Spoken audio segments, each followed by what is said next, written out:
Esta noche te invitamos a adentrarte en relatos que te helarán la sangre y no te dejarán dormir.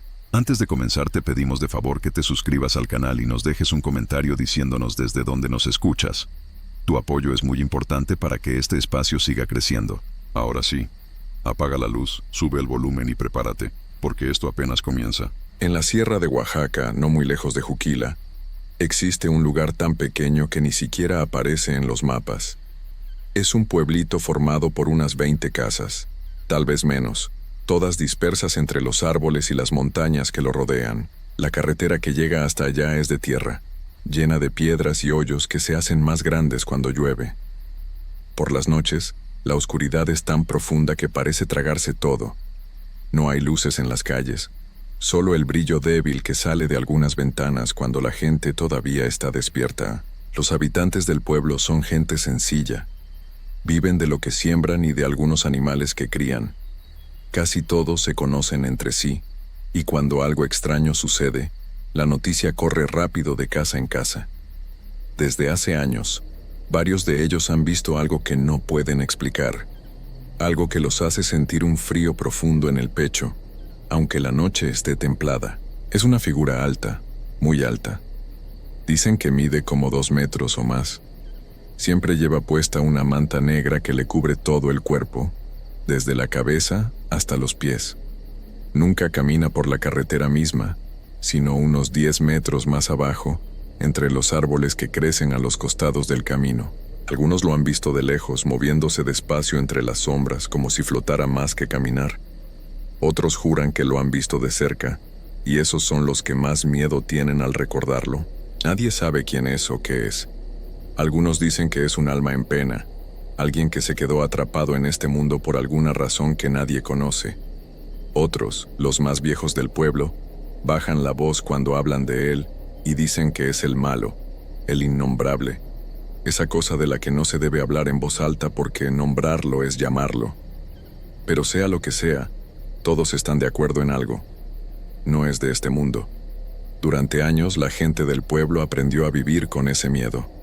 Cuando cae la noche, todos se encierran en sus casas. Nadie sale después de que oscurece, y si alguien tiene que hacerlo, camina rápido, con la mirada fija en el suelo, rezando para no encontrarse con esa figura negra entre los árboles. Pero hay historias que no se pueden evitar, historias que suceden aunque uno quiera mantenerse lejos del peligro. Eusebio era conocido en el pueblo, no por ser malo ni problemático, sino porque le gustaba beber. Pasaba sus tardes en la cantina, ese lugar pequeño con techo de lámina y paredes de madera donde los hombres del pueblo se reunían a tomar y a olvidar por un rato las preocupaciones del día. Eusebio siempre se quedaba hasta tarde, a veces hasta que el dueño tenía que pedirle que se fuera porque ya era hora de cerrar. Una noche, como tantas otras, Eusebio bebió más de la cuenta. Cuando salió de la cantina, el mundo le daba vueltas. Las piernas no le respondían bien, y apenas podía mantener los ojos abiertos. Se sentó afuera del lugar, recargado contra la pared de madera, pensando que solo descansaría un momento antes de caminar hasta su casa.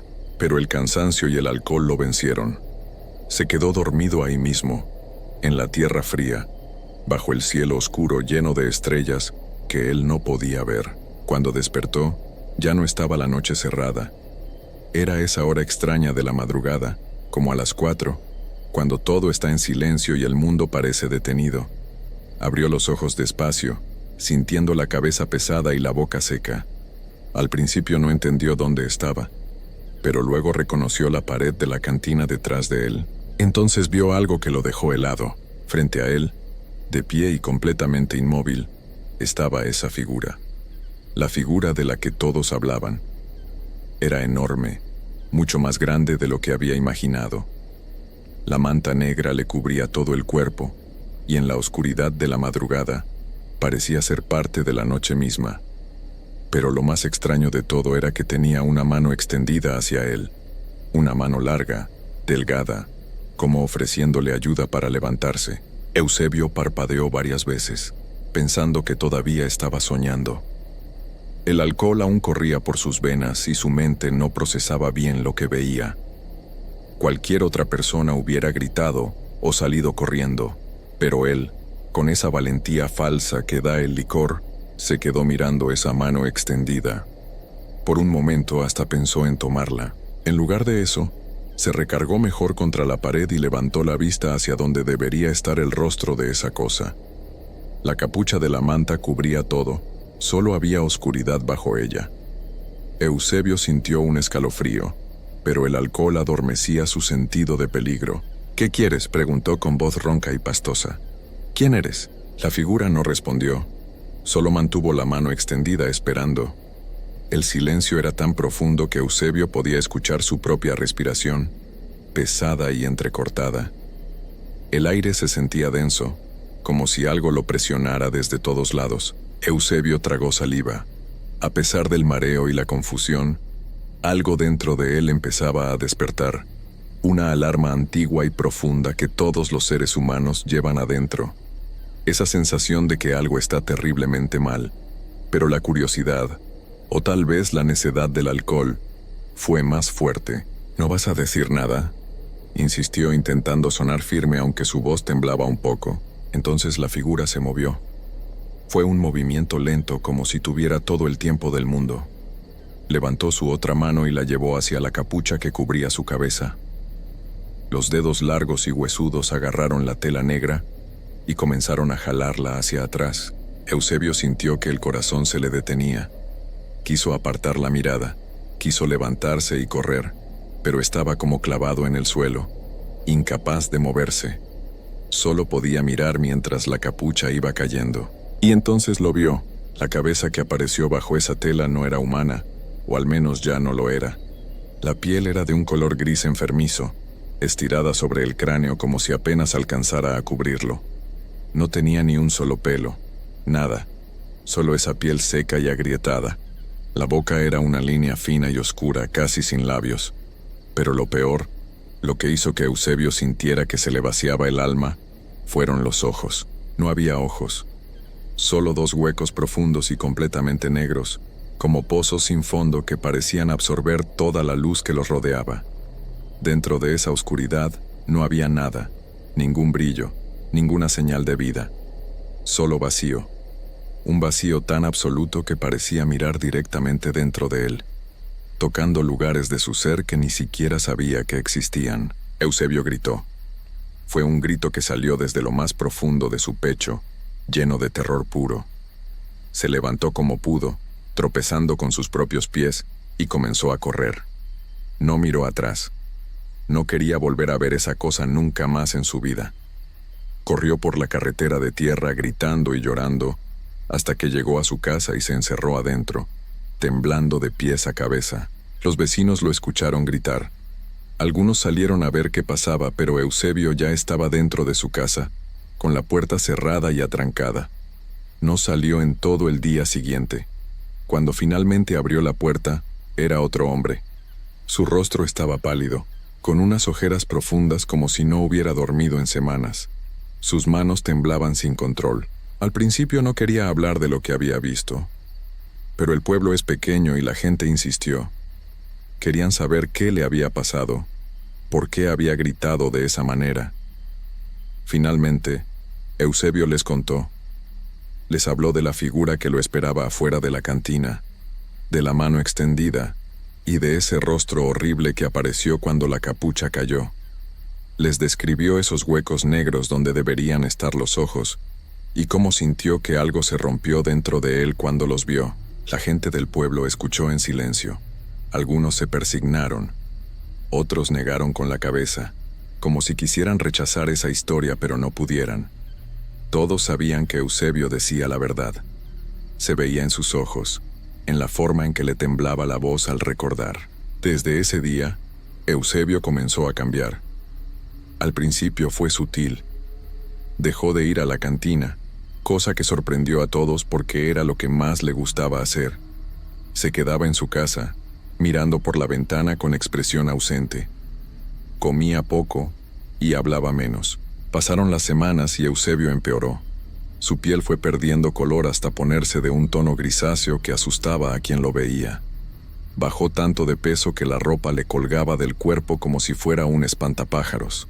Pero lo más preocupante eran sus ojos. Tenían una mirada perdida, como si estuviera viendo algo que los demás no podían ver, algo que lo perseguía día y noche.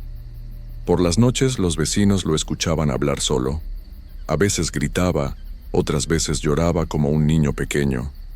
Decía cosas sin sentido, hablaba de sombras que lo visitaban, de una presencia que lo esperaba al pie de su cama cada madrugada. Nadie se atrevía a quedarse con él después del anochecer. Su familia, desesperada, lo llevó con una curandera de un pueblo vecino. Era una mujer mayor, de esas que conocen los secretos antiguos y saben cómo limpiar las malas energías. Cuando vio a Eusebio, la mujer palideció. Hizo varias limpias con hierbas y humo de copal. Rezó oraciones que nadie más conocía y le dio aguas preparadas para que bebiera. Pero nada funcionaba. Después de 3 días de intentarlo, la curandera les dijo a la familia que se lo llevaran de vuelta. «Hay cosas que están más allá de lo que puedo hacer», les dijo con tristeza. Lo que él vio no debió verlo ningún ser vivo. Esa cosa lo marcó, y la marca es muy profunda. Probaron con otras curanderas, con rezanderos, hasta lo llevaron al doctor del pueblo más cercano que tenía clínica. Los doctores le hicieron estudios, le dieron medicinas, pero ninguno podía encontrar qué enfermedad tenía. Todos sus resultados salían normales, pero Eusebio seguía consumiéndose como una vela que se derrite poco a poco. 3 meses después de aquella noche afuera de la cantina, Eusebio perdió la vida. Fue una mañana tranquila. Su hermana entró a llevarle el desayuno y lo encontró en su cama, con los ojos abiertos mirando al techo, pero sin vida. Dicen que su expresión era de terror absoluto, como si en sus últimos momentos hubiera visto algo terrible. La noticia corrió por todo el pueblo. A pesar del miedo que todos sentían, la gente se reunió para el entierro. Era lo correcto, lo que se hace en un lugar pequeño donde todos se conocen. Prepararon el sepulcro en el pequeño cementerio que está a las afueras del pueblo, rodeado de árboles y silencio. El día del entierro, el cielo estaba gris y pesado, como si también llorara la partida de Eusebio. La gente del pueblo cargó el ataúd hasta el hoyo que habían cavado esa misma mañana. El padre del pueblo de al lado vino a rezar las oraciones, y todos se reunieron alrededor mientras bajaban el ataúd a la tierra. Fue entonces cuando algunos lo vieron. A lo lejos, entre los árboles que rodean el cementerio, había una figura alta vestida de negro. Estaba completamente inmóvil, solo observando. Nadie se atrevió a señalarla o a decir nada en voz alta, pero varios se dieron cuenta. Se veían entre ellos con miradas de entendimiento y miedo. La figura se quedó ahí durante todo el entierro, como un testigo silencioso. Cuando terminaron de echar la tierra sobre el ataúd y la gente comenzó a dispersarse, algunos se atrevieron a mirar de nuevo hacia los árboles. La figura ya no estaba. Había desaparecido tan silenciosamente como había llegado. Desde entonces, en el pueblo se cuenta la historia de Eusebio. Se la cuentan a los niños para que no salgan de noche. Se la recuerdan entre ellos cuando cae la oscuridad. Algunos dicen que aquella figura no era un alma en pena, ni el malo, ni ninguna de las cosas que pensaban antes. Dicen que era la muerte misma. Que por alguna razón esa noche afuera de la cantina, la muerte se le presentó a Eusebio y le extendió la mano. Y cuando él la rechazó pero se atrevió a mirarla a la cara, selló su destino. Porque hay cosas que los seres humanos no deben ver, verdades tan profundas y terribles que conocerlas es perder la vida poco a poco. Ahora cuando alguien ve esa figura caminando entre los árboles a un costado de la carretera de tierra, nadie se detiene, nadie pregunta, solo bajan la mirada y apresuran el paso, rezando para que esa mano no se extienda hacia ellos, para que esa capucha no se levante y revele lo que hay debajo, porque después de lo que le pasó a Eusebio, todos en el pueblo saben que hay encuentros de los que no se regresa, y que la muerte, cuando decide mostrarse, no viene a preguntar, viene a reclamar lo que ya es suyo. Nunca pensé que llegaría el día en que tendría que contar esta historia. Han pasado muchos años, pero todavía siento el frío que me recorrió el cuerpo aquella madrugada. Mi nombre no importa, lo que importa es lo que viví junto a mi nuera Julieta, en nuestro pequeño pueblo de Oaxaca. Todo comenzó una noche oscura, de esas en las que hasta los perros se esconden. Julieta estaba a punto de dar a luz y los dolores empezaron sin avisar. Mi hijo llevaba meses trabajando lejos, muy lejos, en el otro lado de la frontera, mandando dinero para que el bebé no pasara necesidades. Pero esa noche, el dinero no servía de nada. Necesitábamos ayuda urgente. Corrí a buscar a doña Licha, la partera del pueblo. Todos la querían porque era buena gente, siempre dispuesta a ayudar sin importar la hora. Pero cuando llegué a su casa, su hija me dijo que había salido del pueblo por una emergencia familiar. No volvería hasta dentro de varios días. Sentí que el alma se me caía a los pies. Regresé corriendo a casa. Julieta gritaba de dolor. Los dolores eran cada vez más seguidos y más fuertes. No podíamos esperar. No había tiempo. Entonces recordé que había otra persona en el pueblo que sabía de partos. Doña Petra. Solo de pensar en su nombre se me erizaba la piel. Esa mujer vivía al otro extremo del pueblo, en una casa vieja y descuidada. La gente hablaba de ella en voz baja. Decían cosas extrañas, que cobraba favores de formas que no eran normales, que pedía cosas que no se podían pagar con dinero, pero nunca había pruebas claras, solo rumores y miradas de desconfianza. Yo misma le había dicho a Julieta durante todos esos meses de embarazo que fuera solo con doña Licha, que se mantuviera alejada de doña Petra, pero ahora no teníamos opción. Era eso, o arriesgarnos a que algo terrible pasara en el parto. Ayudé a Julieta a caminar por las calles vacías del pueblo. Cada paso era una tortura para ella. Se agarraba de mi brazo con tanta fuerza que me dejaba marcas. El camino se me hizo eterno. Las casas estaban a oscuras. No había un alma en las calles. Solo se escuchaban los gritos ahogados de Julieta y nuestros pasos apurados sobre el empedrado. Cuando finalmente llegamos a la casa de doña Petra, toqué la puerta con desesperación. 1, 2, 3 veces. Nadie respondía. Toqué más fuerte. Julieta estaba doblada de dolor junto a mí, casi sin poder mantenerse en pie. Yo rezaba en voz baja, rogando que alguien abriera. Después de lo que pareció una eternidad, escuché pasos del otro lado. Lentos, muy lentos. La puerta se abrió apenas una rendija y apareció el rostro de doña Petra. Sus ojos me miraron de arriba a abajo, sin ninguna expresión. Parecía que acababa de despertar, pero había algo en su mirada que me decía que había estado despierta todo el tiempo, como si nos hubiera estado esperando. Le expliqué la situación de forma atropellada, que Julieta estaba por dar a luz, que doña Licha no estaba en el pueblo, que necesitábamos ayuda urgente. La mujer me escuchó sin cambiar su expresión. Cuando terminé de hablar, simplemente dijo con voz seca que estaba ocupada, que no podía atendernos. Mi corazón se hundió. Julieta soltó un grito de dolor tan fuerte que me partió el alma. Me puse de rodillas frente a doña Petra. No me importó mi orgullo, no me importó nada. Solo pensaba en Julieta y en el bebé. Le supliqué. Le rogué con lágrimas en los ojos. Le dije que le pagaríamos lo que fuera, que no nos dejara así, que por favor tuviera compasión. Julieta también le rogaba entre gemidos de dolor, prometiendo cualquier cosa con tal de que la ayudara. Fue entonces cuando vi ese cambio. Cuando pronuncié esas palabras, lo que fuera, algo brilló en los ojos de doña Petra. Una luz extraña que me puso los pelos de punta. Cerró la puerta un momento y yo pensé que todo estaba perdido. Pero entonces la escuché quitando el cerrojo. La puerta se abrió completamente y ahí estaba ella, con una sonrisa. Pero no era una sonrisa normal. Era una sonrisa que no llegaba a sus ojos.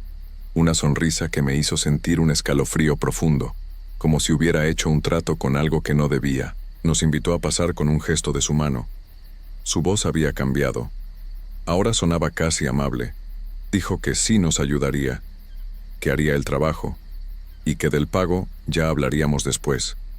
Esas palabras quedaron flotando en el aire como una maldición. Pero Julieta estaba sufriendo tanto que solo asintió. Yo también asentí. ¿Qué otra cosa podíamos hacer? Entramos a esa casa oscura que olía a hierbas y a cosas que no podía identificar. El lugar estaba apenas iluminado por unas velas viejas.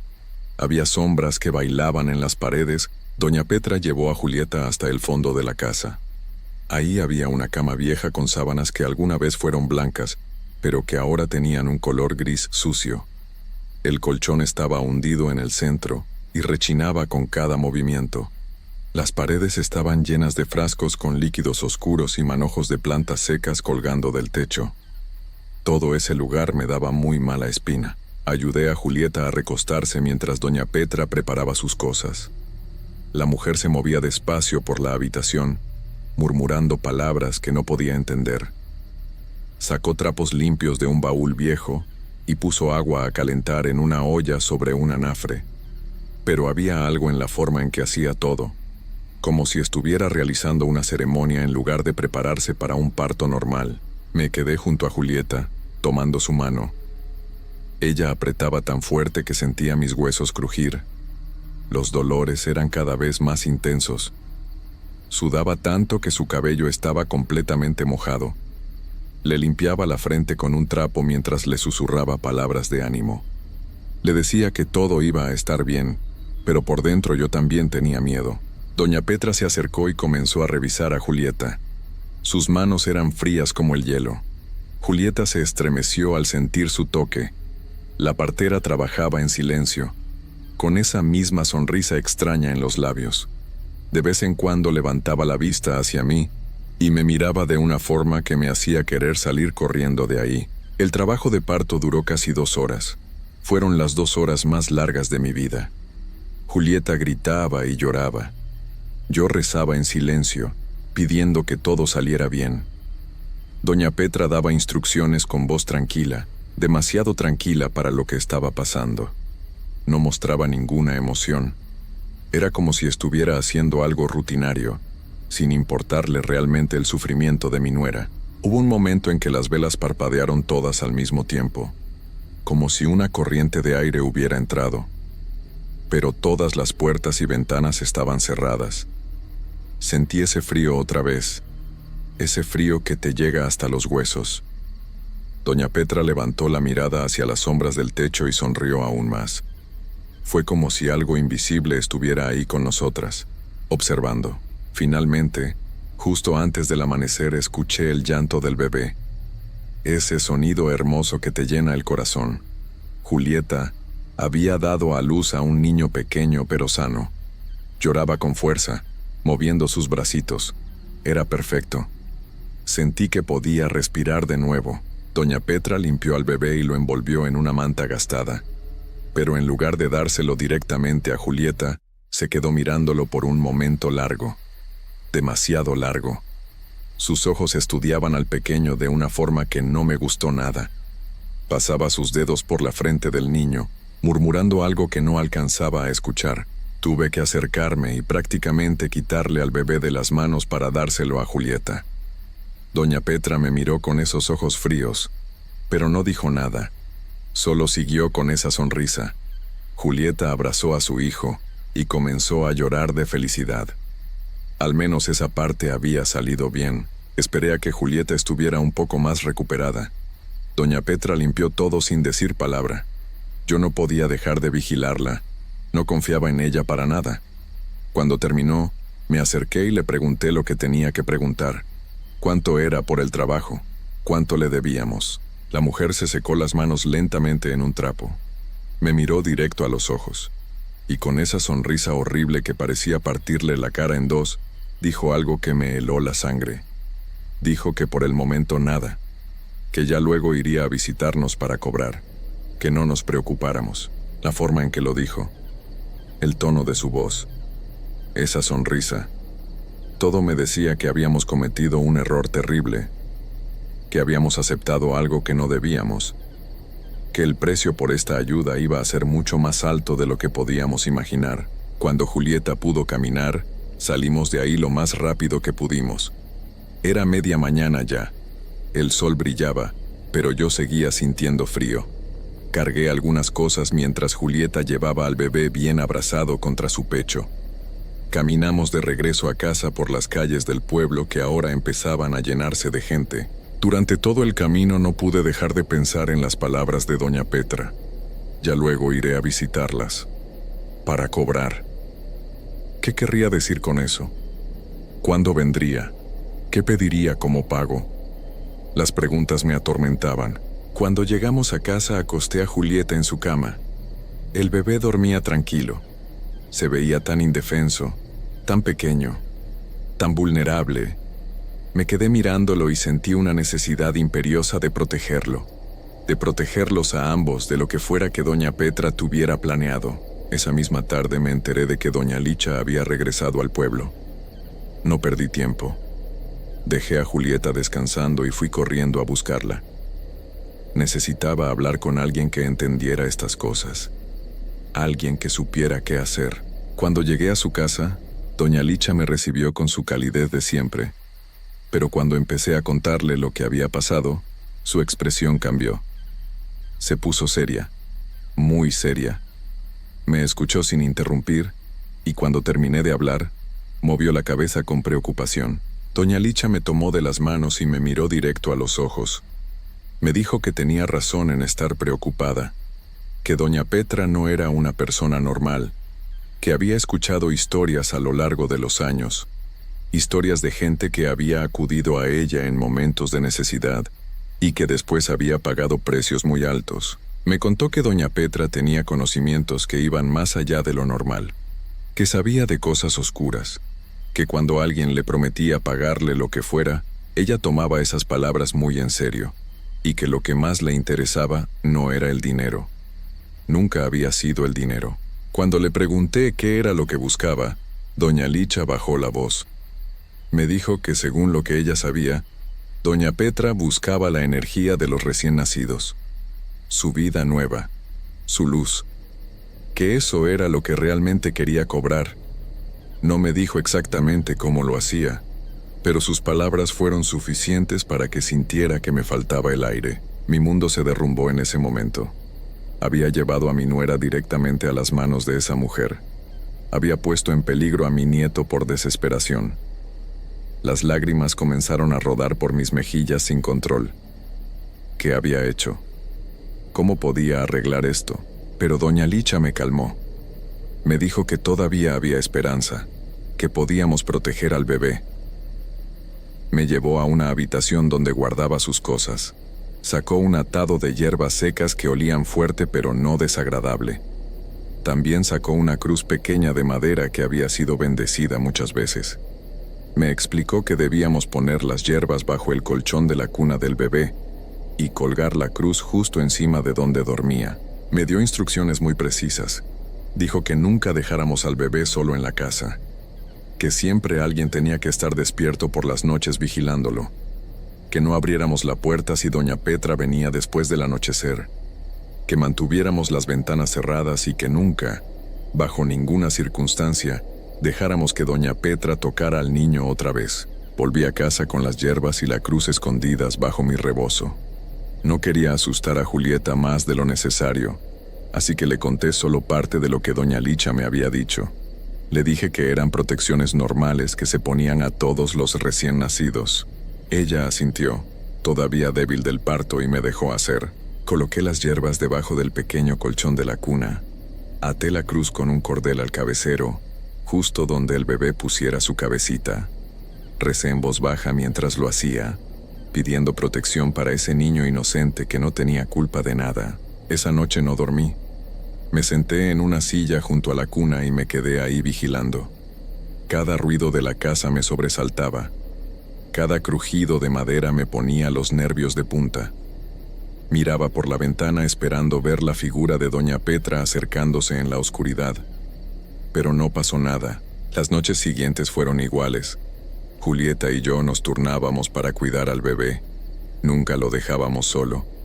Durante el día todo parecía normal. El niño crecía sano, comía bien, lloraba cuando tenía hambre y dormía cuando estaba satisfecho. Pero por las noches, ese miedo regresaba. Pasaron semanas, Luego meses.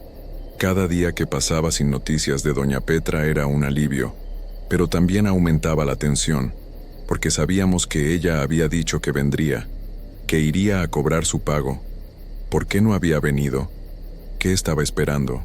Algunos días me convencía de que las protecciones de doña Licha habían funcionado, que habían mantenido alejada a doña Petra de alguna forma, que el bebé estaba a salvo gracias a esas hierbas y esa cruz bendita. Me aferraba a esa idea para poder dormir por las noches. Otros días pensaba cosas peores. Pensaba que tal vez doña Petra solo estaba esperando el momento adecuado, que estaba esperando a que bajáramos la guardia, que estaba ahí afuera, observando, planeando cuándo vendría a reclamar lo que creía que se le debía. Mi hijo regresó meses después de los Estados Unidos. Se puso feliz al conocer a su hijo. Notó que yo estaba más delgada, más nerviosa. Le conté parte de la historia. No todo. No quise asustarlo demasiado. Pero le dejé claro que nunca debíamos confiar en doña Petra. Han pasado años desde aquella madrugada. Mi nieto ya creció. Es un niño sano y feliz que corre por el pueblo sin preocupaciones. La cruz sigue colgando en su habitación. Las hierbas siguen bajo su colchón, aunque ya están secas y casi convertidas en polvo. Doña Petra nunca vino a cobrar. Nunca tocó a nuestra puerta. Nunca cruzó palabra con nosotras después de esa noche. A veces la veo de lejos en el mercado. Ella me mira. Yo la miro. Y en su rostro siempre está esa sonrisa. Esa sonrisa que me dice que ella sabe algo que yo no sé. No sé si las protecciones de doña Licha realmente funcionaron, o si doña Petra simplemente decidió dejarnos en paz. Tal vez nunca tuvo malas intenciones. Tal vez todo fue producto de mi miedo y de los rumores del pueblo. O tal vez está esperando todavía, esperando el momento perfecto. Lo que sí sé es que cada noche antes de dormir, reviso que las ventanas estén bien cerradas, que las puertas tengan el cerrojo puesto. Y cuando escucho pasos afuera en la calle oscura, mi corazón se detiene por un momento, porque siempre pienso que tal vez esta sea la noche en que doña Petra finalmente venga a cobrar. Esa deuda sigue ahí, flotando sobre nosotras como una sombra. No sabemos cuándo se cobrará, no sabemos cómo se cobrará. Solo sabemos que un día, cuando menos lo esperemos, tal vez ella aparezca. Y ese día sabremos finalmente qué fue lo que realmente prometimos pagar aquella madrugada desesperada.